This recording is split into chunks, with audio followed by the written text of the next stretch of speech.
Magandang umaga po sa ating lahat. Purihin ang Panginoon sa panibagong buhay at lakas na Kanyang ipinagkaloob sa atin. Hope that everyone is safe and sound at purihin ang Panginoon. A brand new year, a brand new day, a brand new life, and a brand new experiences with God. Oh, hallelujah! What a day to live, what a day to still be alive. And of course, pinakamabuting bagay na nangyari sa buhay ng bawat isa sa atin ay tayo ay patuloy na naglilingkod sa Panginoon. Ano ho? So sa buhay na ito, sa buhay na meron tayo ito sa mundo, we know that our lives is just temporary, ano? We know that our lives, mayroong duration siya, yung stay natin dito sa lupa. So I want you to maximize everything, especially in serving God. Kung mayroon man tayong pinahalagahan dito sa buhay natin, lalo na tayo mga mananampalataya, ito'y walang iba kundi ang ating mabuti, maayos, malakas, matatag at pinagpalang relasyon sa Diyos. Work out your relationship with God. So let us continue to, give God the best because He deserves the best. Pero 2022 is the year of restoring what the devil had stolen from us plus the interest. Sabi ni Dr. Jonathan David, 2022 is the year of knowing your territory and you will fear nothing. Pastor Wilbert said, 2022 is restoring what the devil had stolen from us, plus the interest. And the Lord also revealed to me that 2022, after we find our territory, and after we establish ourselves, we'll be able to plunder, to restore, to get back what belongs to us from the hands of the enemy. And once we plunder the enemy, we restored everything, then this is the year of breakthrough and acceleration. So, dito ho, napakaganda ho ng pattern ho sa 2022. But again, I want you to understand that the devil will not give us an easy fight. The devil will not give our victory on a silver plate. So ano ibig sabihin? He will do his best, not to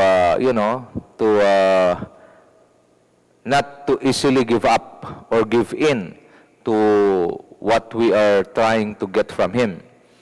But I want you to understand that the reality, all the devil had stolen from us belongs to us. So kung ano mang meron ng demonyo ngayon sa kanyang custody o sa kanyang kamay, lahat ng yun puro nakaw. Kasi ang demonyo, yan ang mga tatay ng mga magnanakaw. Ano ha? So I want you to understand, as people of God, as the sons and daughters of the King, we had given the authority to take back what belongs to us. But you need to understand principles in the Bible. How are we going to restore? How are we going to take back? Okay? Because if you want to take back what belongs to you and you want to get it from the hands of the devil, you need to bind the strong man first. Sabi ni Lord, bind the strong man. If you want to plunder the house, you need to learn how to bind the strong man, so that the moment na naitali mo na yung strong man sa loob, then you can plunder the house. Same thing.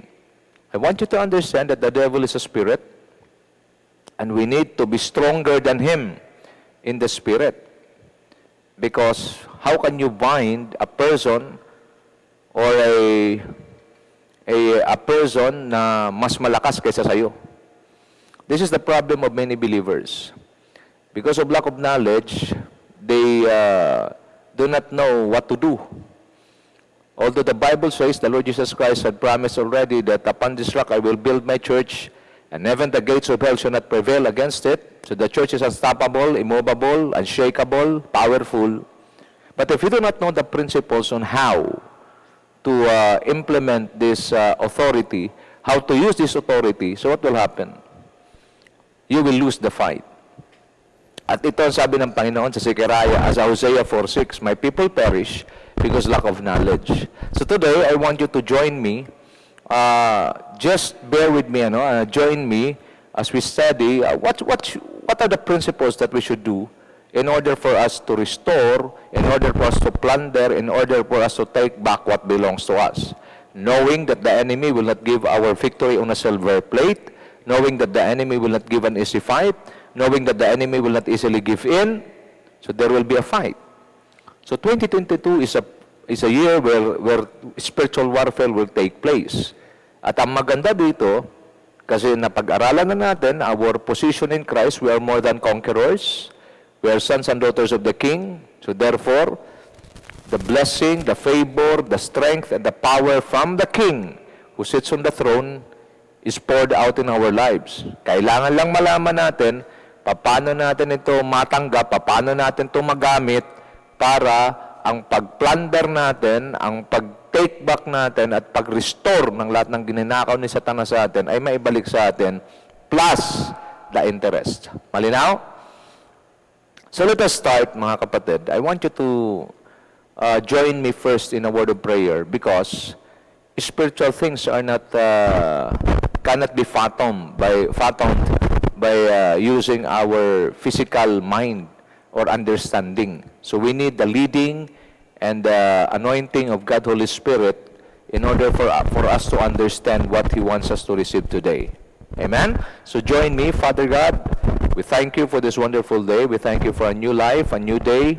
We thank you also for a peaceful rest. We thank you for this powerful and wonderful opportunity where we can receive once again your word. I pray in the name of Jesus that you will empower us, give us the divine wisdom, divine understanding, and knowledge so that we will be able to grasp, we will be able to fathom the things or the revelations that you're about to pour out in our lives, in our spirit today. We also ask, Father God, that you will enlarge the capacity of our spirit in order for us to be established and empowered by your word, so that we will be able to secure our victory, victory to all the battles that are waiting ahead of us or ahead of us. We thank you, and I pray from the beginning till the end of this study, speak to us, O Lord, in a very powerful way. And I pray also that you will open the eyes of our understanding. You will also open our spirit in order for us to understand and receive your powerful revelations from heaven today. Thank you, Lord, for the bread of heaven that we're about to partake. God, Holy Spirit, from the beginning till the end of this study, speak to us in a very powerful way and prepare our lives, prepare our hearts, cleanse us and purify us from all sins, and let our lives be a recipient or recipients of God's now word. We thank you and we bless you. This is our prayer in the powerful name of our Lord and Savior Jesus Christ, and all the blessed people of God declare, Amen and Amen. Palakpakan po natin ang Panginoon. Glory to God. Now, let us study what the Bible is commanding us. At I found out that the Lord is very particular, mga kapatid, sa bawat galaw ng isang mananampalataya. Ang pinaka-saddest thing na nangyayari ho sa buhay ng maraming mananampalataya ngayon is most of believers today are living their Christian walk or their Christian life religiously. Okay? So, full of religiosity. So, kung mapapansin natin, pag kailan mo masasabi na religious na lang yung pagiging mananampalataya ng isang Kristiyano, kung siya po ay nabubuhay na lang na parang routine, yung kanyang ginagawa, wala na hong spiritual anointing, wala na hong touch ng God Holy Spirit, kundi ginagampanan na lamang niya ito na bilang obligasyon. At pag ganun na ho ang sistema ng iyong paglilingkod, then you are now falling in the trap of spirit of religiosity. And nothing will happen. Instead, habang tumatagal, pahina ng pahina, pawala ng pawala, yan ang nangyayari. But the Lord, this 2022, is about to send His fire to consume this devil of religiosity, and then give us a new passion, a new desire, thirst, and hunger for the presence and the Word of God. Now, let us look at the Bible. The priority of every believer in Christ after believing and receiving the Lord Jesus Christ as their Lord and personal Savior. So napakahalaga ho na maunawaan ng bawat isa sa atin nung tinanggap natin ang Panginoon, nung siya atin tinanggap bilang Panginoon, Hari at tagapagligtas ng ating buhay, dapat mayroon siyang priority na gagawin sa kanyang buhay. At itong ituturo ko sa inyo ngayong umaga ay hindi ho ito madalas na ituturo at higit sa lahat hindi madalas pinag-uusapan.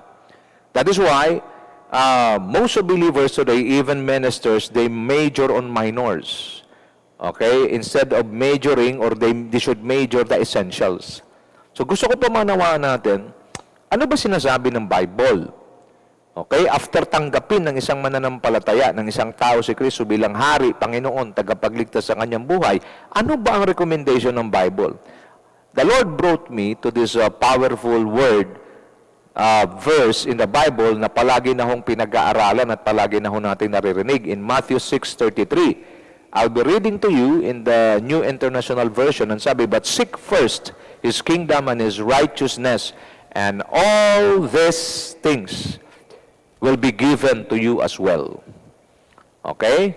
So, yan ho ang English version. Babasahin ko naman sa Tagalog. Mateo 6:33, Bagandang Balita version. Ang sabi, "Ngunit, pag sumakitan ninyo ng higit sa lahat, ang pagharian kayo ng Diyos, mamuhay ng ayon sa kanyang kalooban, at ipagkakaloob niya ang lahat ng kailangan ninyo." Pag ang salita ng Diyos ang nagsabi, sabi ng Luke 21:33, "Langit at lupa ay maparam, subalit ang aking mga salita ay mananatili magpakailanman." The Bible clearly states, okay, the Bible clearly states that what? Every believer, every person who believe, and receive the Lord Jesus Christ as His Lord, King, and personal Savior, this is the first. Kaya nilagyan niya talaga ng first, but seek first the kingdom, His kingdom, and His righteousness. Watch me now. Kingdom means, it is composed of two words. Kingdom, king's dominion, king's domain. Okay, malinaw ho. Sa Tagalog ho, paghahari ng Diyos. Ito ho ang first na gustong gawin ng Diyos. Ito ang first na gustong ipagawa ng Diyos sa bawat taong sumampalataya kay Kristo. The problem is, ang naituro sa atin ng relihiyon, okay, so-called Christian, pero religious ang approach, nung makilala ang Panginoon, katulad ko, ganito din ang ginawa, anong talent mo? O yan ang tanong agad, nung una. O sabi ko, marunong ako ng konting kumanta. O sige, mag-special number ka kaagad. Nakita niyo ho? Without knowing, without asking my background, nakita niyo ho? Ang tinitingnan lang ng religious or spirit of religiosity, tinanggap mo na si Kristo, pwede ka na. Nakita niyo ho? Tinanggap mo na si Kristo, pwede ka na, salang na. So, without them finding the truth that I sang sa mga kumakanta ho ako, sa mga inuman. Nung tinanggap ko ang Panginoon, isinalang kaagad ako nung kasunod na Sunday. So nakita niyo yung yung proseso, hilaw masyado. Alam ko, hindi lang sa akin nangyayari, maging sa iba sa inyo na nakikinig sa akin ngayon. Yan ang religious way of Christianity. Hindi na ituro yung first. Ano yung first? Pagsumakitan. Pag sinasabing pagsumakitan, talagang magsakripisyo ka. Pagsumakitan, ibig sabihin, you're willing to pay the price. Pagsumakitan, ibig sabihin, you need to give up something just to do what God wants you to do first. Hindi ito ang naituro sa atin eh. Ang naituro, maglingkod ka sa Diyos.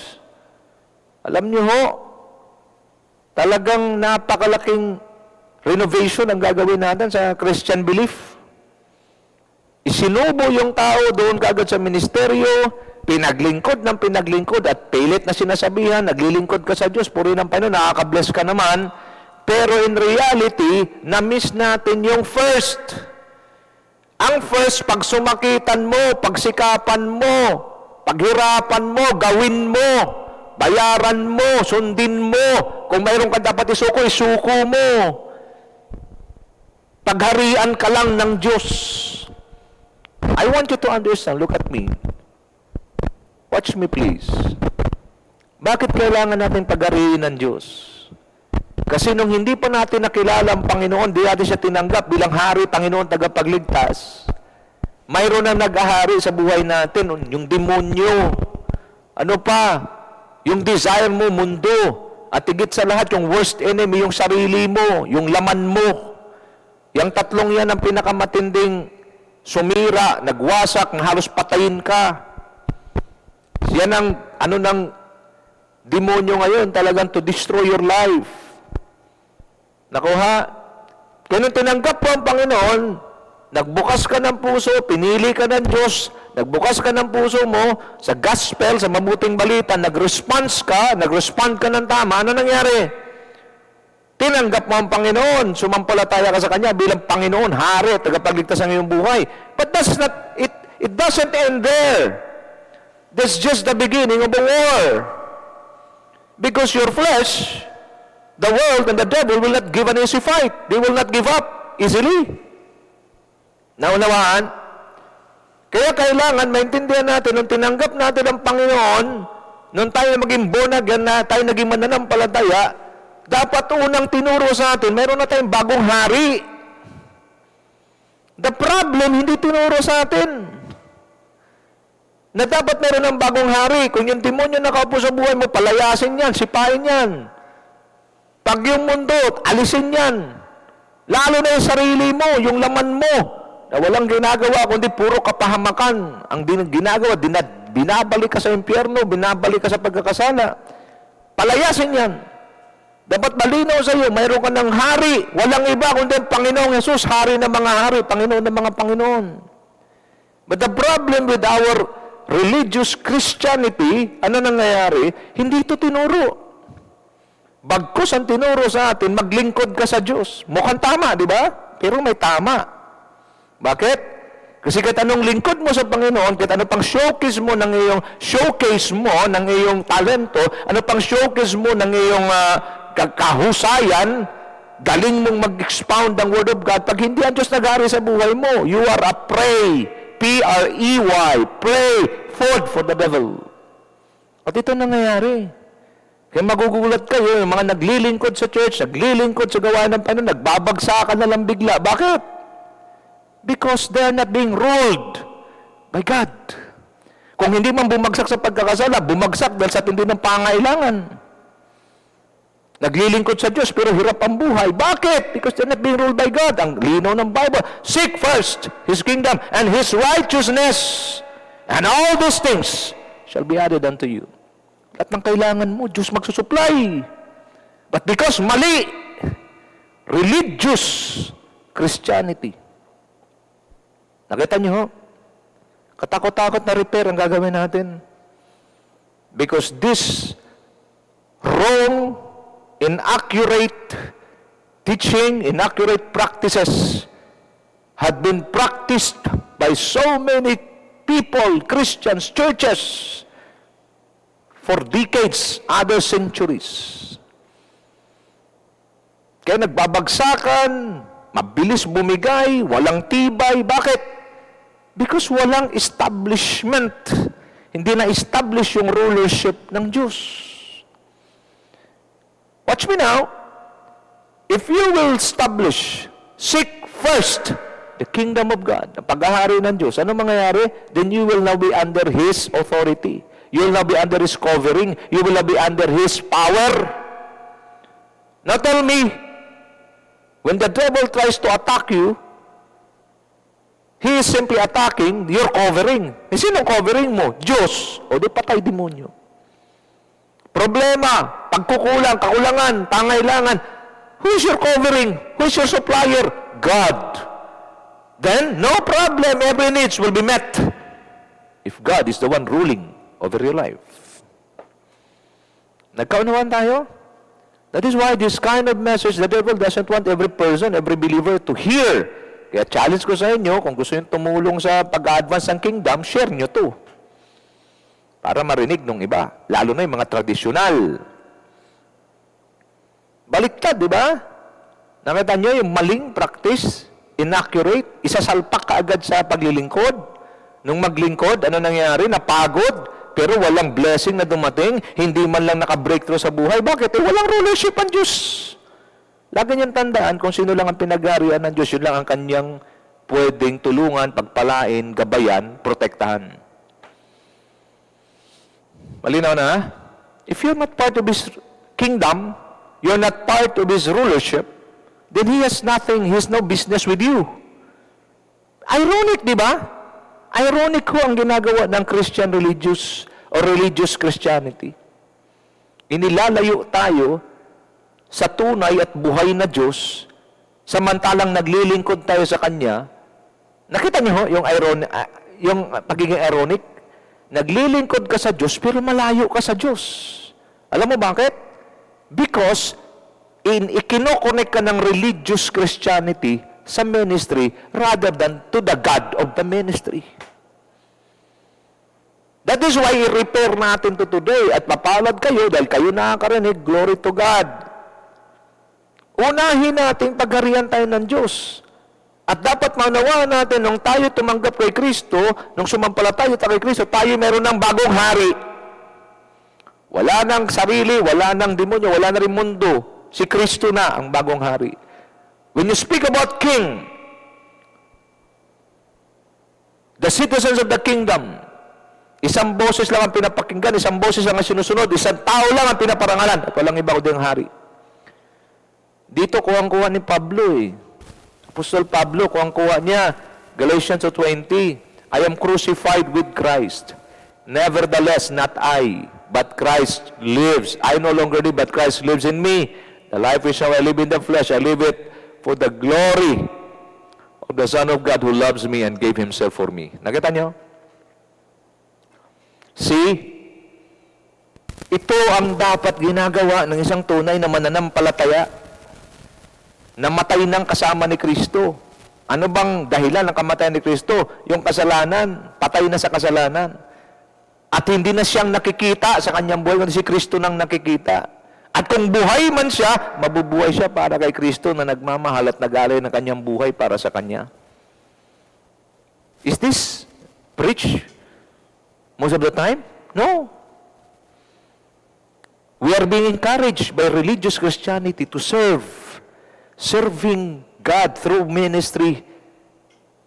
Ironic masyado, naglilingkod ka sa Diyos, pero ang layo mo sa Diyos. Bakit? Kasi ang connection mo, ministry lang. Hindi ka connected sa God of the ministry. Pakinggan niyo ho, mabuti aking sinasabi ngayong umaga. Because this will change your life forever. Connect to God. Seek God. The rulership of God, paghariin mo ang Diyos sa lahat ng aspeto ng buhay mo. Okay? So it is a mandatory and non-negotiable command. It is a command. But seek first His kingdom. Before yan dumating sa Matthew 6:33, ang daming mga challenges ang Panginoon. Ano sabi niya? Do not worry about the food you eat. Do not worry about the clothes you wear. Do not worry about the water that you're about to drink. Ito yung mga basic needs eh. Nagbigay pa ang Diyos ng example. Kung mga ibon nga eh. Hindi nagkatrabaho, hindi nagtatanim, hindi nag-aani, hindi nag-iipon sa bangan, pinapakain ng inyong amang nasa langit. Kayo pa kaya? Do you get this? Pinapakita ng Diyos sa atin. Walang pangangailangan ng isang tao, lalo na pag anak niya, walang pangangailangan na hindi niya kayang tugunan. Walang problema na hindi niya kayang solusyonan. Walang kahinaan na hindi niya pwedeng palakasin. Walang karamdaman na hindi niya pwedeng pagalingin. But the problem is, we missed what God wants us to do first. That is why, bakit maraming may sakit, bakit maraming kapos, bakit maraming nangihina? Because we missed what the Bible says that we should do first. Hindi si Lord hari sa lahat ng aspeto ng buhay natin. Di katulad ni Pablo. Hindi na ako nabubuhay, si Kristo na. Kung mabubuhay man ako, mabubuhay ko para kay Kristo na nagbigay, nagmahal sa akin, nagbigay, nag-alay ng kanyang buhay para sa akin. Hindi na ituturo sa atin. And then pilit tayong kinukumbinsin ng religious Christianity. Sige lang, lingkod, pagod ka na. Sige lang, para sa Lord naman yan. Ano pa? Sige lang, lingkod ka lang. Kahit nahirap ka na. Di ba, mahirap sa lupang, mayaman naman sa langit. These are religious mindset, religious Christianity, giving people false hope. Kay Kristo ho, walang huwad na pag-asa. Tunay, buhay ang pag-asa pag na kay Kristo ka. Kailan mo malalaman? Pag siya'y naghahari sa buhay mo. Because it is the pleasure of the King to reveal His heart to His citizens and to His people.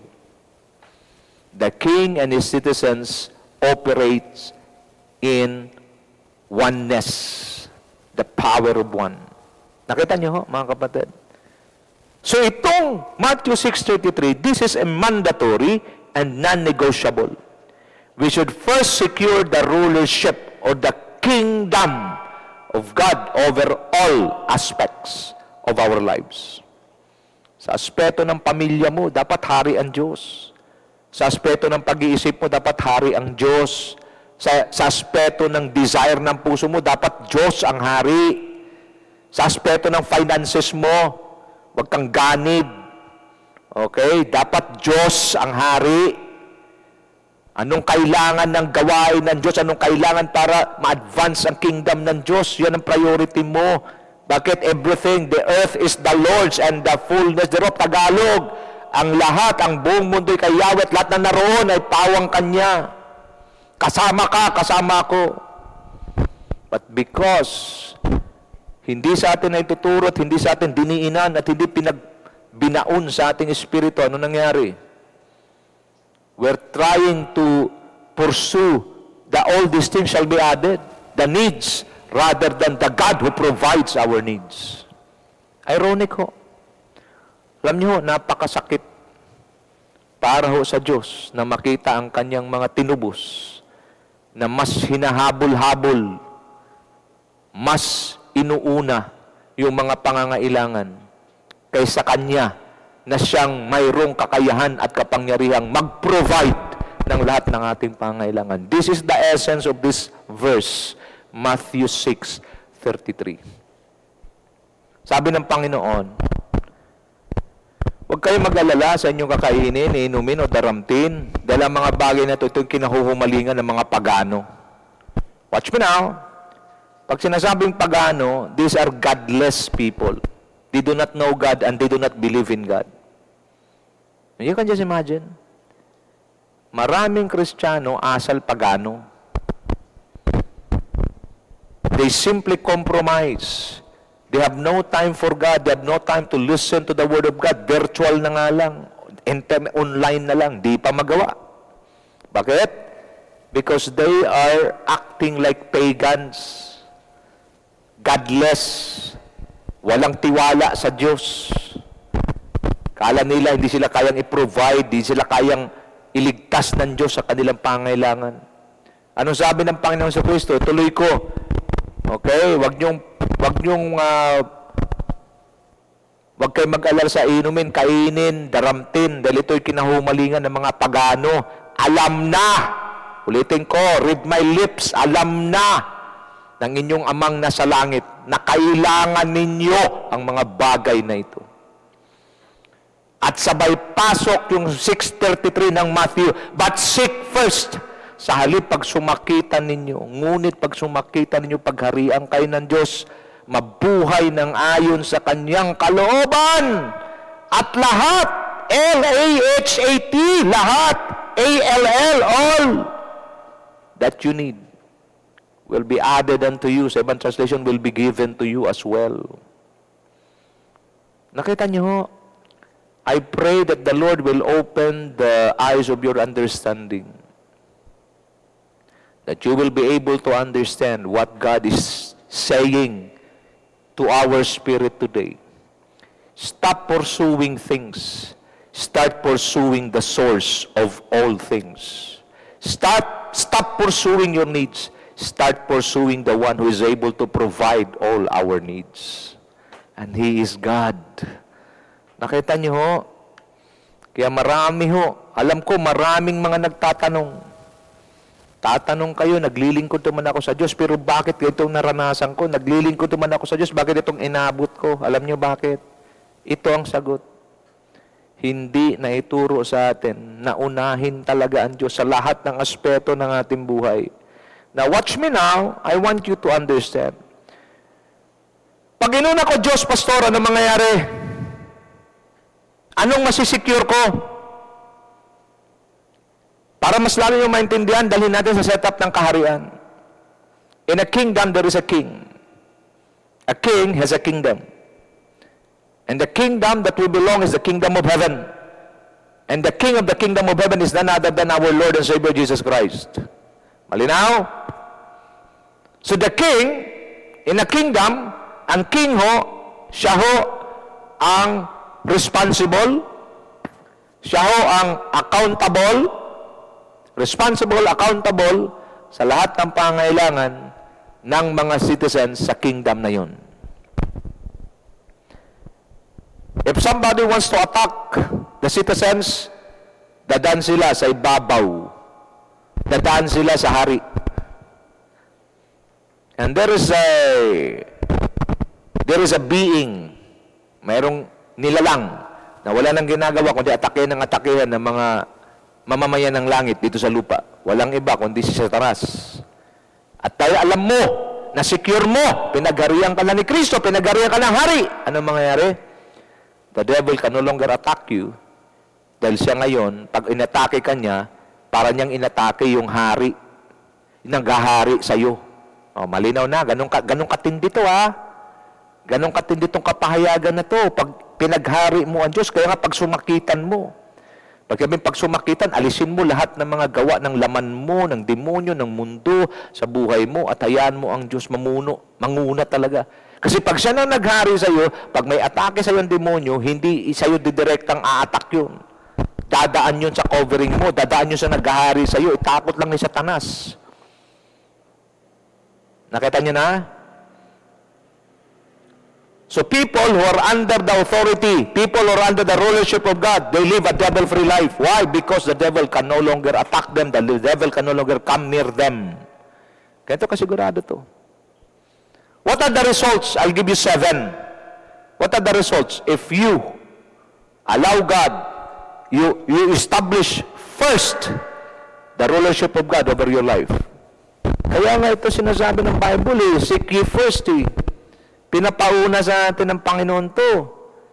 Kaso nga, dahil nahulog tayo sa trap ng religious Christianity, sana nangyayari, sinalpak tayo diretso doon sa paglilingkod. Kahit anong lingkod ang gagawin mo, kung hindi ang Diyos naghahari sa iyo, then you are you're just like an open door for the enemy to destroy. Kaya maraming mga nagbabagsakan, maraming nagsiayawan, marami na nawala na lang parang bula. Bakit? Because of this inaccurate religious mindset and Christianity.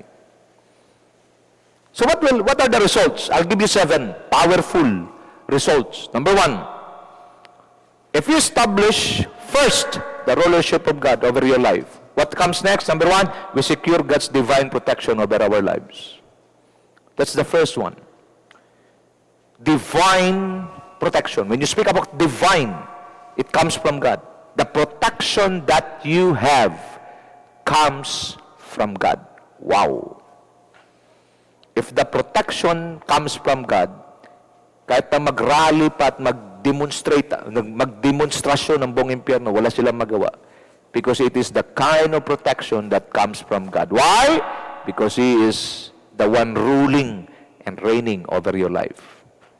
It is the accountability and responsibility of the king to protect his people.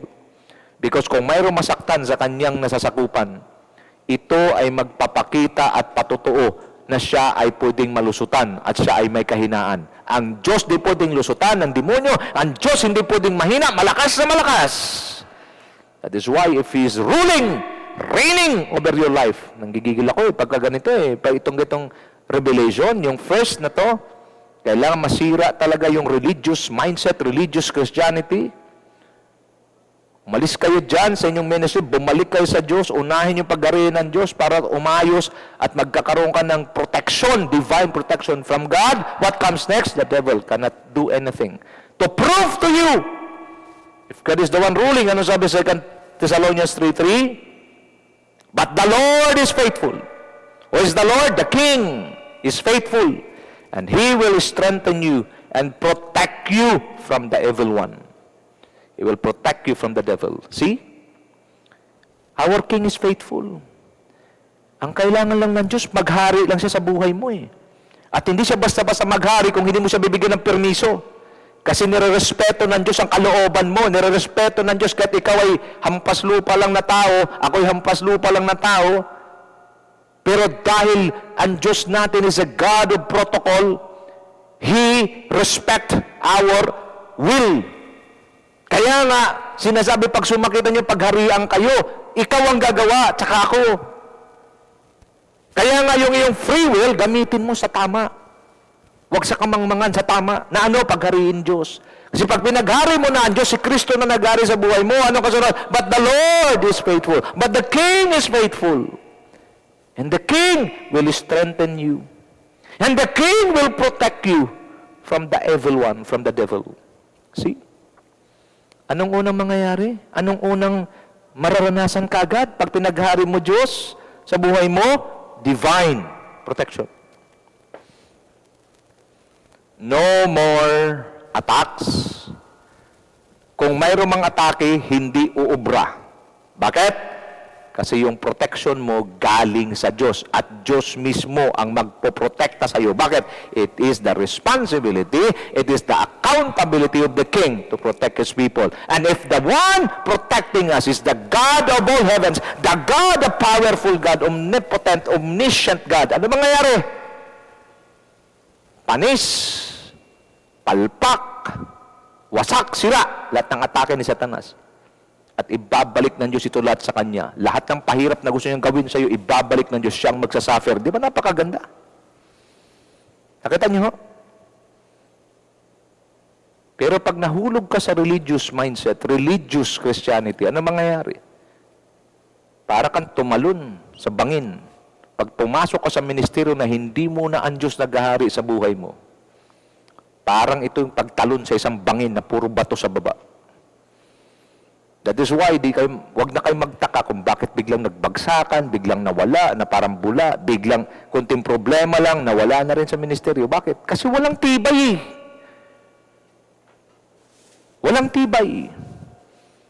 Nakikita mo, nagmi-mission, kasama na sa mission, kitang-kita mo, parang nagbago ng buhay. Pero dahil hindi pinaghari ang Diyos, ano nangyari? Nakita niyo ho? Huwag lang ho tayong magbulag-bulagan, nakikita natin lahat to. Marami kayo nakikita, malakas, ginamit ng Panginoon, biglang nawala. Bakit? Hindi pinaghari Diyos eh. Hindi ginawa yung first. Mapalad kayo ngayong umaga, narinig nyo to. Pangalawa, we secure God's divine provision over our lives. Divine provision. Una, protection. Pangalawa, provision. Divine provision. 2 Corinthians 8:9, siya na mayaman ay naging mahirap upang tayo mahirap ay maging mayaman sa pamamagitan ng kanyang kamatayan sa krus. I'm just paraphrasing. Ano ibig sabihin? There is an exchange, unfair exchange happened. Si Kristo na mayamang mayaman ay naging mahirap upang tayong saksakan ng hirap ay maging mayaman. And then, ang God Holy Spirit, napakatalino at napakadakila para patunayan sa atin na kaya ka ng Diyos pagpalain kung siya iyong paghariin sa iyong buhay. Binaliktad niya lang, 2 Corinthians 9:8. Kanina, siya na mayaman, naghirap upang tayo mga mahirap na hampas lupa ay magiging mayaman. Paano ito mangyari? Binaliktad niya lang, 2 Corinthians 9:8. Kanina, 2 Corinthians 8:9. Ngayon, 2 Corinthians 9:8. Take note niyo ho. And God is able to bless you abundantly, so that in all things, at all times, having all that you need, you will abound in every good works. Nakita niyo? Pag ang Diyos na naghari sa buhay mo, He is able. Maybe some of you are talagang you want breakthrough in the finances. Kaya grabe ng pagsisikap mo. Halos hindi ka na matulog. Pati gawain. Isinakripisyo mo na. Hindi ka na rin umaten sa gawain. Bakit? Kailangan mong kumita. Gusto mo umasenso. Mali sistema mo, kapatid. Pakinggan mo, sabi ng Bible, unahin mo ang paghariin ng Diyos. Linawin ko to kasi yung iba inuuna, gawain pa rin Religious pa rin yan. Kasi pagkakaintindi ng marami, pagkasabay yung overtime sa Bible study, unahin mo Bible study, gawain pa rin yan. Ang tinutukoy dito, paghahari ng Diyos. Big sabihin, settled ka, okay? Settled ka na sa lahat ng gagawin mo dahil hari mo ang Diyos. Anong sinasabi ng hari? Yun ang finality sa'yo. Lahat ng aspeto ng buhay mo, pag finances, pag may tinanggap ka, hindi mo kinakalimutan at hindi mo sadyang kinakalimutan, hindi ka nagkaka-amnesia. Ibabalik mo yung parte ng Diyos, yung 10% tithe, ang tawag dyan, ibabalik mo. Di ka pa nagbibigay, magbibigay ka sa 90% mo na kanya rin naman. Bibigay ka rin sa 90% mo ng iyong pagmamahal sa Diyos. Hindi mo tinitingnan kung masyadong malaki yung naibigay kasi alam mo sa Kanya lahat yan. At the moment na ganyan ang ugali mo, sunod-sunod ang pagpapala sa ng Diyos. Bakit? Breakthrough sa finances ang pagbibigay sa gawain ng Panginoon kasi i-advance yung kingdom. Pero kung hindi mo binabalik, hindi ka pa nagbigay, ang tawag sa'yo, di ka pinaghaharian ng Diyos. Pag hindi ka pinaghaharian ng Diyos, isang sitwasyon lang ang hinihintay mo para bumulagta ka. Nakita niyo na? Kaya magugulat kayo, maraming nabwagsakan, nabulagta na lang bigla. Ano nangyari? Why? Because they missed the first things first. The things that God, Holy Spirit, that the God of heaven wants every believer to do. That is to secure, to seek first the kingdom of God. Number 3, ano mangyayari? Ano pang resulta? Pag ipinaghari mo na Diyos, anong resulta? We secure God's preservation of our lives. Una, protection. Diyos mismo. Basahin nyo kasi sa 2 Thessalonians 3:3. Siya mismo magpo-protect sa'yo. Ano magagawa ng demonyo? Hampas niya sa demonyo lahat ng kanyang mga ginagawang atake sa iyo. The devil should be the one to suffer because that's what he deserved. Pangalawa, he will secure our God's divine provision. Provision is not a problem to a person being ruled by God. Let me repeat. Provision is not a problem to a person being ruled by God.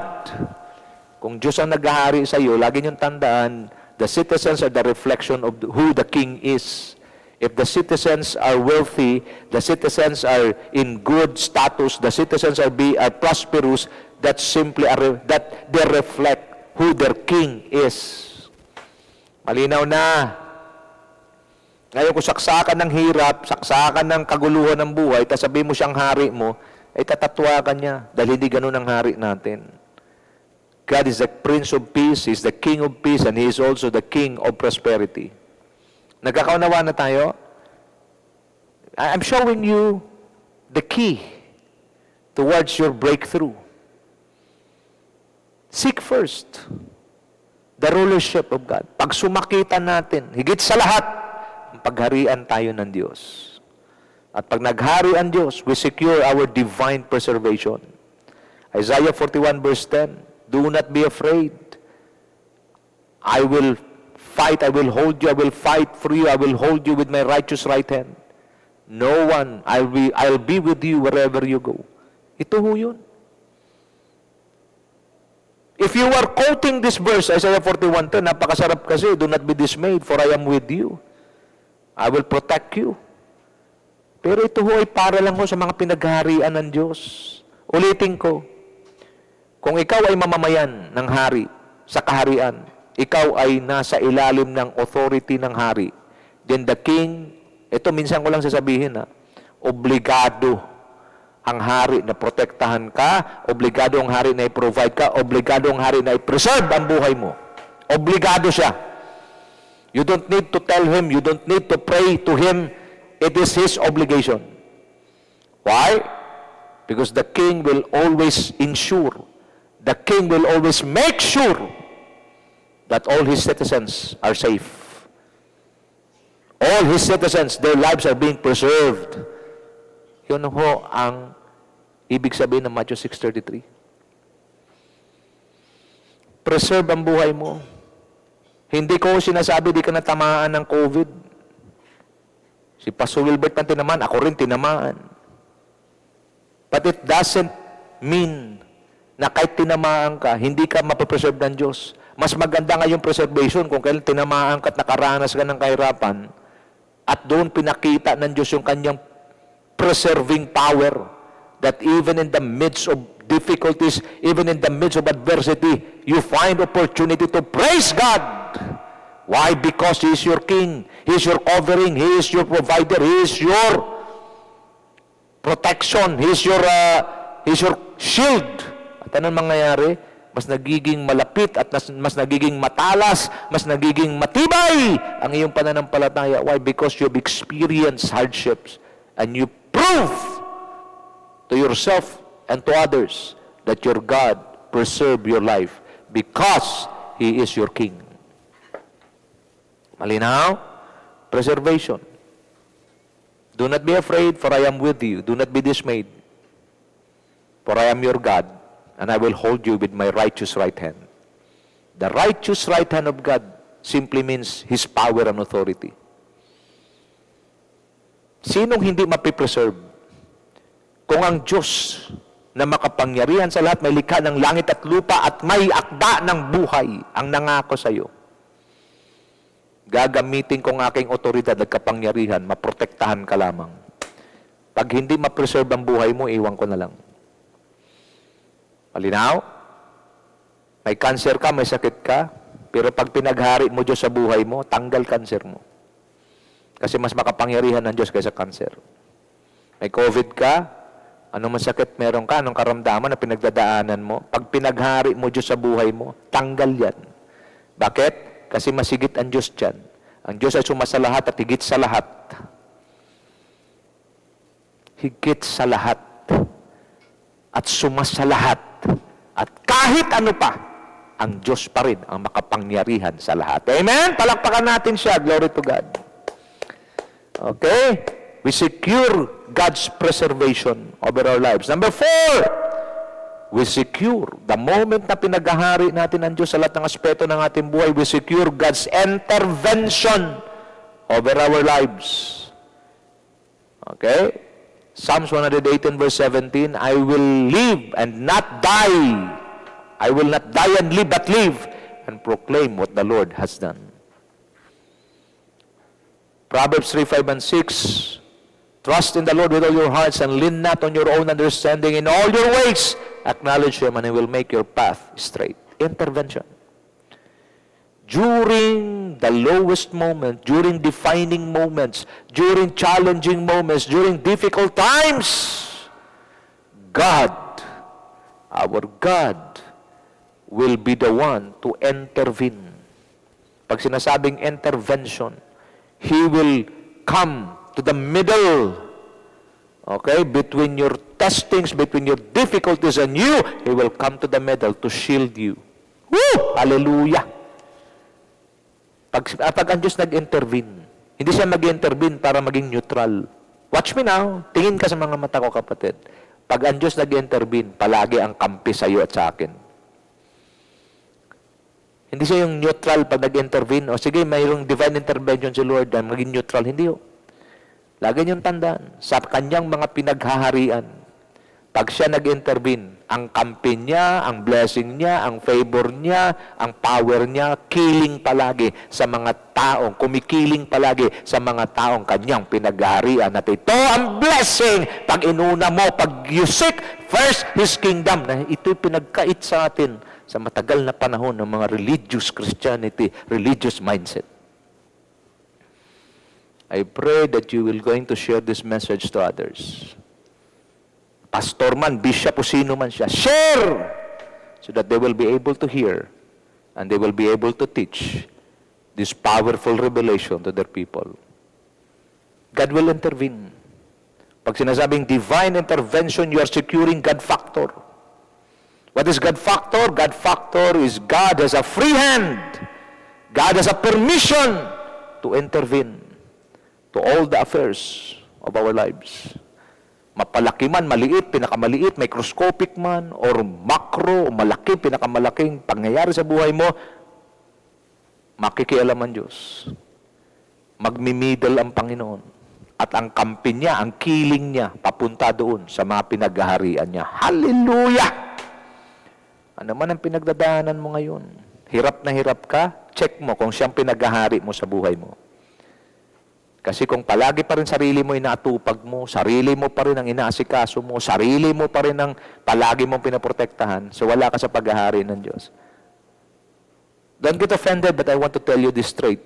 Frankly, you cannot protect yourself. Only God is able to protect you, to preserve you, to provide for you. Nothing more, nothing less. Kaya sa mga tao na malayo sa Diyos, they are sitting duck for the devil. Alam sa perya, di ba, pag may baril-baril, tapos mayroong mga pato na nakatayo, mga plastic, binabaril. Parang ganun ang picture ng mga Kristiyano. Kristiyano, tinutukoy ko ha, mga Kristiyanong hindi pinaghaharian ng Diyos. Very ironic, very sad truth. But this happens because of lack of knowledge, because of ignorance and negligence to the Word. Share. Challenge ko sa inyo, share nyo. Number 5. What is the result? What are the results of seeking first the kingdom of God? Pag sumakitan, na pagharian ng Diyos sa ating buhay. Number 5, we secure God's interception against all the attacks of the enemy. Interception of all the attacks of the enemy against us. Psalms 91, verse 9 to 11. And He will send His angels to take charge over you, to guard you in all your ways, so that your feet will not hit on the rock. Paraphrasing. Ano pa? Hebrews 1:14. Don't you know that angels, they are spirits to minister to those who are being saved? Tingnan niya kumot Interception. This is a new revelation that God had given me. Pag sinasabing interception, para mas mabilis yung maintindihan, larong basketball, nung pinasa ngayon sa kanyang kakampi yung bola, inagaw ngayon nung kalaban, nakuha, ang tawag doon na interception. Watch me now. The devil is a spirit, we are human beings. Human being versus spirit, walang binatbat ang human. So I strongly believe the devil will work double, triple, quadruple, because he knew that his time is too short. Malapit na siyang itambog sa impyerno. Anong gagawin niya? He will launch his attacks. He will launch all his attacks. At gagawa siya ng violation, talagang wala sa rules. Pag umatake ang demonyo, ibang klase.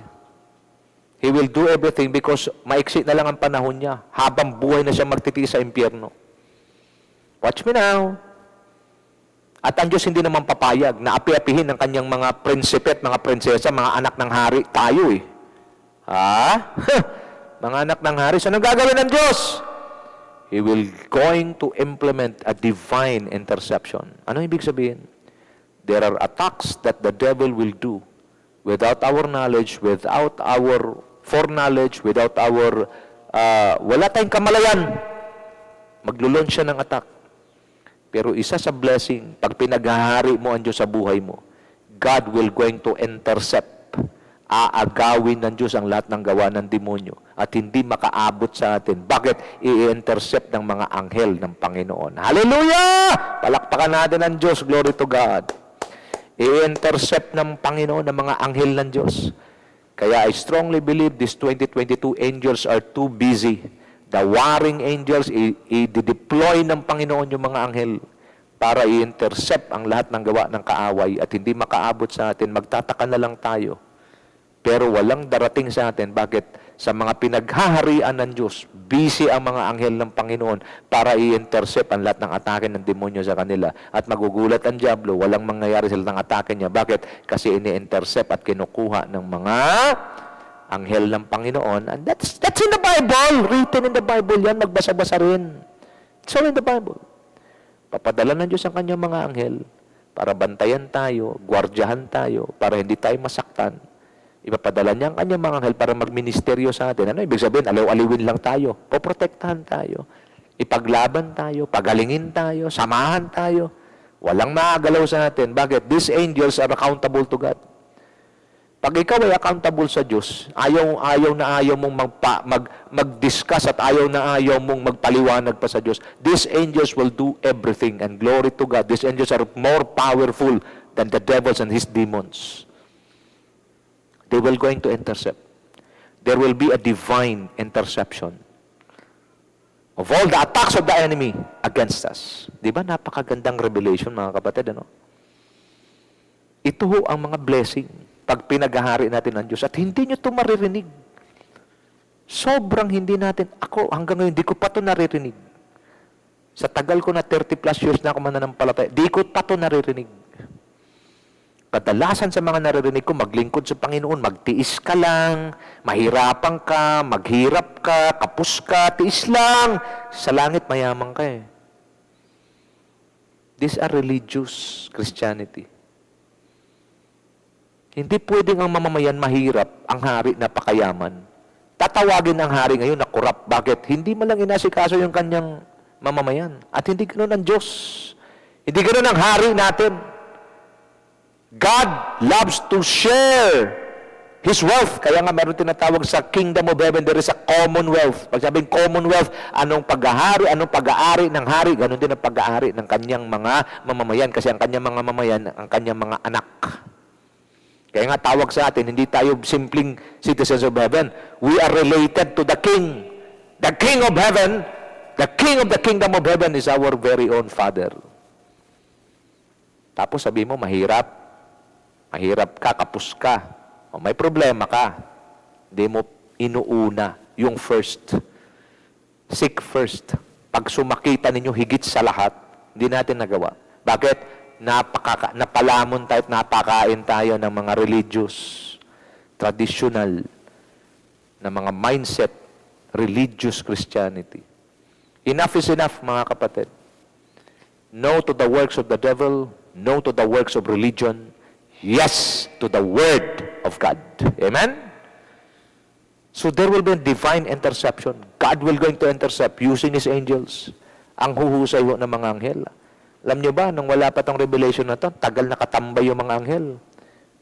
But ngayong umaga, mapalad ka kapatid, narinig mo tong revelation na to.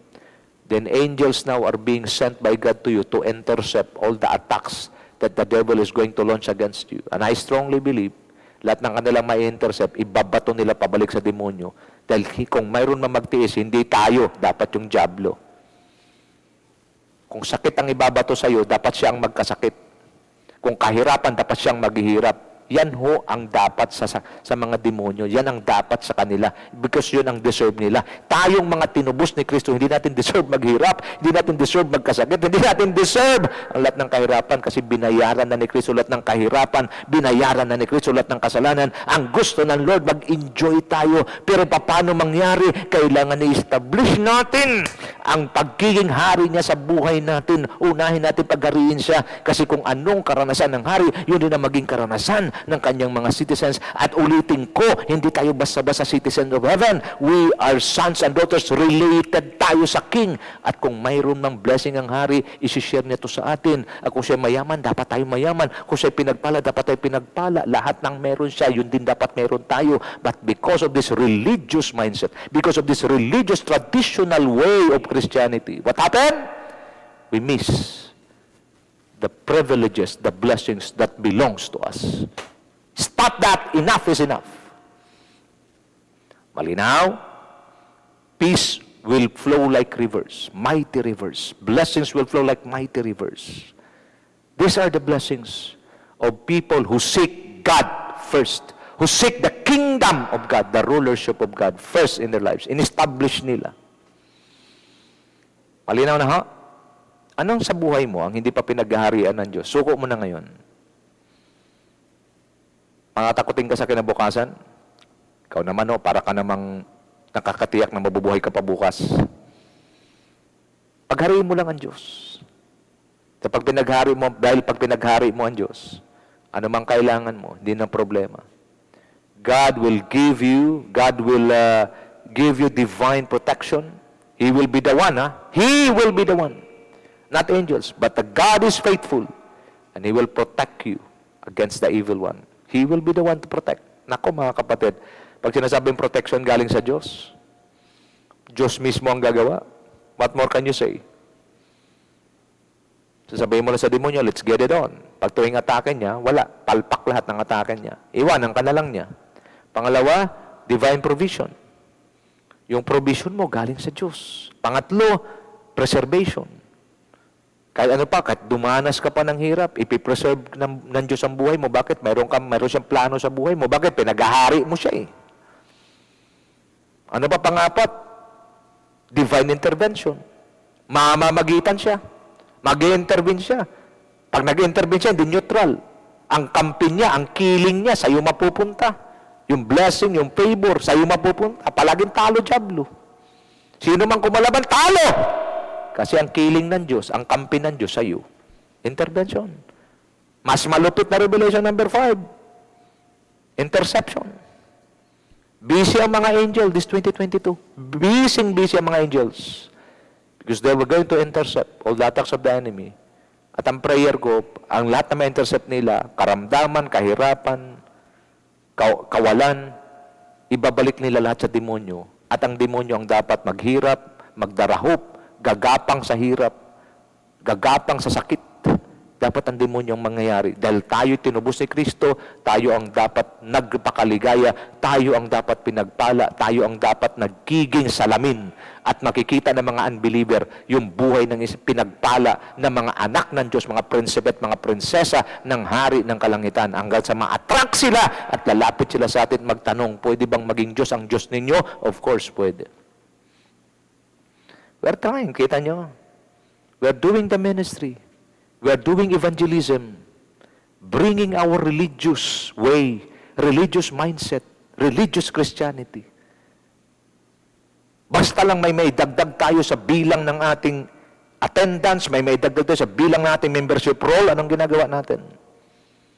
Lahat na ng pambobola gagawin natin. That's religious, traditional. But we are not mindful of the feeling of the King. Kung mag-share kayo ng ebanghelyo, mag-share kayo ng gospel, tsakin nyo, na pag tumanggap siya kay Kristo, ito kagad ang kasunod niyang gagawin. Unahin niya higit sa lahat, hindi ang ministeryo. Unahin niya higit sa lahat ang pagsisimba, hindi. Ang unahin niya, pagharian siya ng Diyos. At sino ang makapag-share sa Kanya? Dapat ang nag-share sa Kanya, mga pinaghaharian na ng Diyos. Because kung yung nag-share, traditional din, tiyak, traditional din, ang kanyang isi-share, pare-pareho silang mahuhulog doon sa hukay ng religious Christianity. Nagets nyo na ho? Gusto nyo pa? Number 6, God will put, if the moment you make God the ruler of your life, pag pinaghari mo ang Diyos sa buhay mo, pinagsumakitan mo at inuna mo talaga, dami mong sinuko para lang maghari siya, God will put an expiration date. God will put an expiration date to all the works of the enemy against us. Purihin ang Diyos. Bibigyan at lalagyan ng Diyos ng expiration date ang lahat ng atake at gawa ng demonyo sa buhay mo. Kung may nakapenetrate na, 2022 will be the expiration date of all the sickness, the hardships, financial constraints, whatever it is, name it! God will put an expiration date kasi hindi pwedeng magpatuloy ang pagpapahirap ni Satanas, lalo na sa mga pinaghaharian ng Diyos. Pinagharian ka ng Diyos. Tapos ang scoliosis mo, tapos ang cancer mo, tapos ang lahat ng gawa ng kaaway laban sa iyo. Tapos! Because God will put an expiration date. Lahat ng gawa ng diablo kung nahirapan ka noon, magiging sandata, magiging weapon mo para ikaw ngayon ang magpapatotoo na binigyan at nilagyan ng Diyos ng expiration date ang lahat ng gawa ng diablo sa buhay mo. At magugulat ka na lang Pag nagpatuto ka, punong-puno ng kapangyarihan, bakit? Kasi danas na danas mo sa iyong buhay. Lift up your hands. Father, I pray that the expiration date that comes from you will be placed in the lives of your people, especially those who are suffering from cancer, from sickness. There will be an expiration date. Your sickness will end this 2022. Those who are suffering from financial constraints, Father, I pray that all financial struggles will end this 2022. You will provide for them a way, you will provide for them a blessing that will pull them up from poverty, and they will migrate from poverty to prosperity. In the name of Jesus, I pray, receive it now. Those who are suffering from depression, your depression will end this 2022. The Lord will going to send you this powerful spirit, the spirit of courage, the spirit of His powerful presence will take charge over your life. And you devil of depression, I curse you now in the name of Jesus. Go! Layas sa pangalan ng Panginoong Jesus. And I pray, Father God, all struggles in your life, if you're listening to me right now, all struggles of your life, especially cause ng demonyo dahil sa mga wrong decisions natin, mga wrong choices natin, God is now putting an expiry date. And the expiry date will be this year. Whew! Hallelujah! Rejoice! Open your mouth and begin to praise God. One more time. Praise God. Hallelujah! Oh, Riyanda Radaka Babashi Kaya Rahanda. Oh, we give you praise, Lord. Open your mouth and begin to thank God because God had already placed an expiry date. Once a canned good na merong expiry date ay hindi na pwedeng kainin, ibig sabihin, basura na yan. Your sickness, all the things, all difficulties, trials na matagal mo nang naranasan dahil pinaghahari mo na ang Diyos sa buhay mo. Get ready. Because God is putting an expiry date. Kayong hindi pa pinaghahari ang Diyos sa inyong buhay, stop being religious, stop being dominated with your your mga bylaws o mga tao, mga gawa ng kaaway, gawa ng tao lang. It's now time to put God first. It's now time to seek first His kingdom, to establish His rulership over our lives, so that God will be able to put an expiry date to all the works of the enemy. Mayroon ng expiration date na nilagay ang Diyos. And I strongly believe this year, 2022, will be the end of all your sufferings, and you will be healed, you will be delivered, you will prosper, and you will become victorious, more than a conqueror. Receive it now in the name of Jesus. In the name of Jesus. Receive your portion today. Amen and amen and amen. Palapakan natin si Lord. Glory to God. So God will put an expiration date to all the works of the enemy. Isaiah 43 verse 18 to 21. Forget the former things, do not dwell on the past. See, I am doing a new thing. Okay, yan ang expiry date na nilagay ng Panginoon. Have you not perceived it? I will create a rivers in the desert.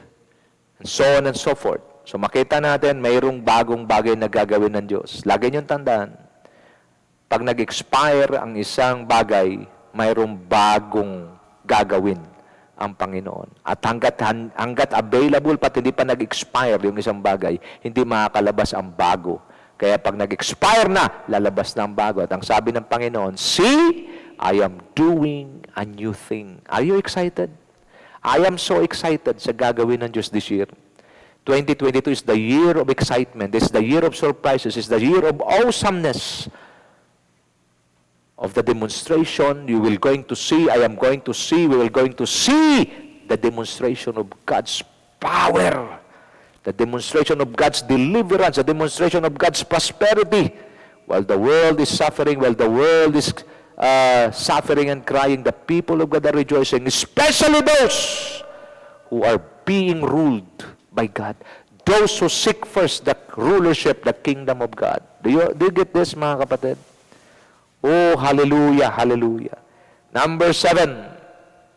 Pito ito, mga kapatid. Number 7. The moment we seek first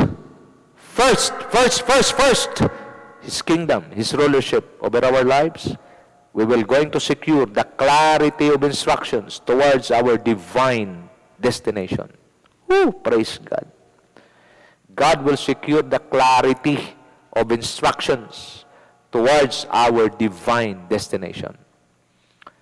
the Lord will going to give His clear instruction. The revelations that will going to receive will always give clarity to our journey towards divine destiny. Nakita niyo mga kapatid? Isaiah 43 verse 19, ano sabi niya? See, I am doing a new thing. Have you not perceived it? I will create, rivers in the desert, so on and so forth. Ano pa? Proverbs 3, 5, and 6, trust in the Lord with all your heart, lean not on your own understanding, in all your ways acknowledge Him, and He will make your path straight. People who are being ruled by God, they will not move and do things on their own. They will acknowledge the King. And without the approval of the King, they will never move and they will never do anything. Malinaw? Klaro?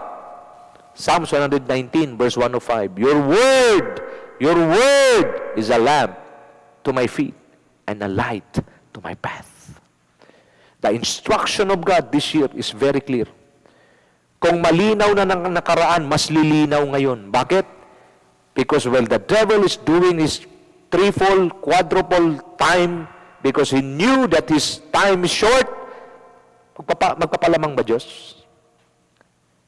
Hindi kailanman pwedeng maunahan ni Satanas ang Diyos. Si Satanas, kahit na tumatakbo na ng 120, si Lord tumatakbo ng 500 km per hour. Kaya napakalayo ng demonyo sa Diyos. Pero bakit parang nakaalamang? Bakit parang nakaungos ang demonyo sa buhay ng ibang mananampalataya? Because they failed to seek first. Seek first His kingdom, His rulership. Kaya naungusan ng demonyo yung ibang mga mananampalataya. That is why ang aking pakiusap sa inyong lahat, kung may kakilala kayong pastor, bishop o sino man, mga mananampalataya na kaibigan nyo, na alam nyo kailangan nila malaman itong mensaheng to, share nyo. Ngayon kung maggalit sila, sa akin na lang, wag na sa inyo. Nag-share lang naman kayo. Kailangan lang nilang malaman para maputol na itong religious mindset, religious Christianity, and religious way of living our Christian life. Sa isang tao na tunay na sumampalataya kay Kristo, ang unang-una niyang gagawin, ang linaw na nga first nga kailan ba naging second yung first, kailan ba naging third? First talaga, unang-una. Huwag mo nang isalpak sa gawain. Huwag mo nang gamitin yung mga talento. Pahinugin muna ang kanyang buhay na pagharian ng Diyos. Because the moment na ang isang mananampalataya ay pinaghaharian na ng Diyos, anuman ang kanyang gagawin, magpa-prosper. Bakit?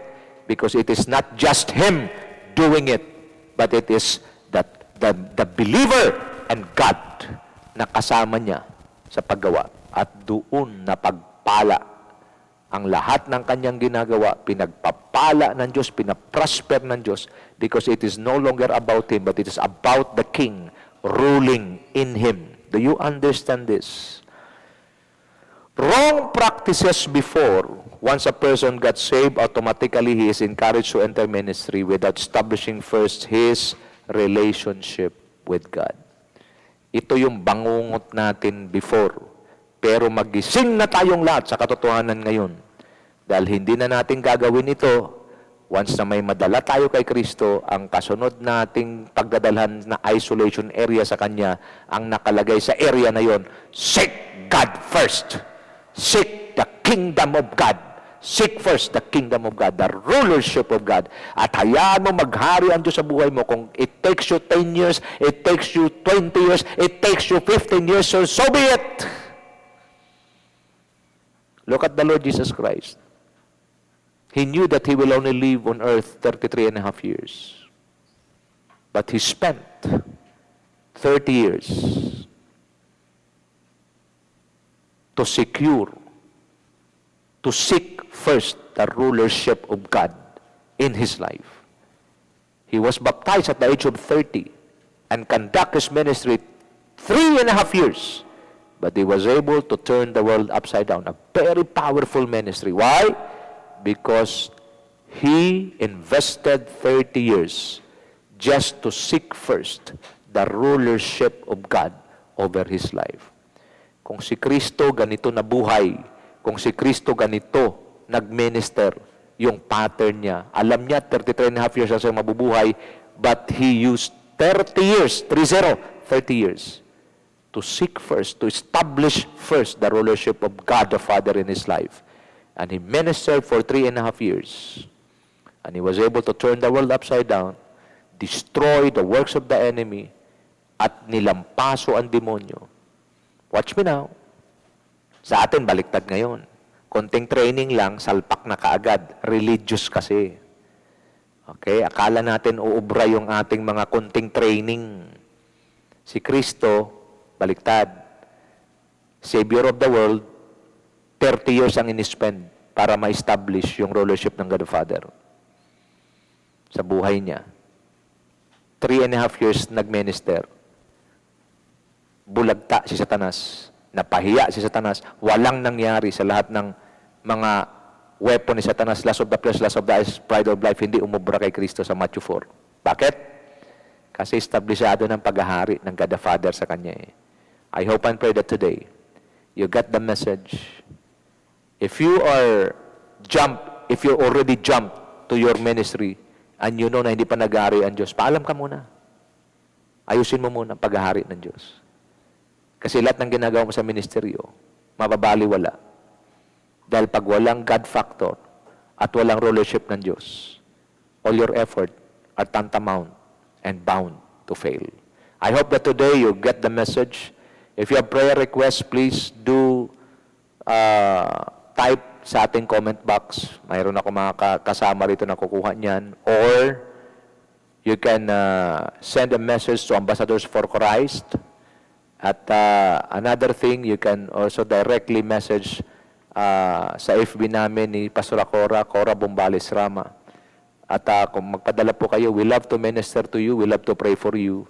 But again, my challenge today, seek first the kingdom of God, the rulership of God. And all these things, provision from God, protection from God, okay, the intervention from God, the interception, divine interception from God. God will put an expiration date, okay, to all the works of the enemy. And lastly, okay, God will secure the clarity of instructions towards our divine destination. Pagpalain tayo ng Panginoon, sa Diyos po ang papuri, sambahin ang kanyang pangalan sa buong araw na to. I declare open heaven, your table will never run out of food, and all the works of your hands will be blessed so that you will be a blessing to others. This is my prayer and declaration, and I decree it in the name of the Lord Jesus Christ. Shalom!